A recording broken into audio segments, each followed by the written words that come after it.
Hi అండి అందరికీ. ఈరోజు క్యాలీఫ్లవర్ ఫ్రైని ఎలా ప్రిపేర్ చేసుకోవాలో చూసేద్దాం. వాటినైతే ముక్కలా కట్ చేసుకొని సపరేట్గా ఉడకపెట్టుకోవాలి. తర్వాత ఒక కడాయి తీసుకొని దాంట్లో ఆయిల్, పోపు గింజలు, ఆనియన్, కరివేపాకు వేసి బాగా కలుపుకోవాలి.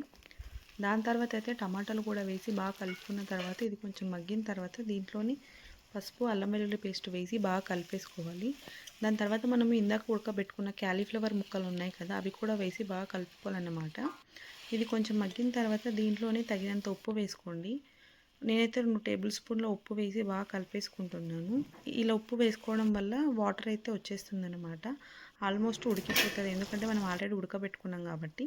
దాని తర్వాత దీంట్లోనే 2 టేబుల్ స్పూన్ల కారం పొడి, 1 టేబుల్ స్పూన్ ధనియాల పౌడర్ వేసి బాగా కలిపేసుకోవాలి. దీన్ని కూడా ఒక 2 నిమిషాలు ఉడకనిచ్చిన తర్వాత లాస్ట్లో కొంచెం గరం మసాలా, కొత్తిమీర వేసి బాగా కలిపేసుకోవాలన్నమాట. ఆల్మోస్ట్ కర్రీ అయితే రెడీ అయిపోయినట్టే.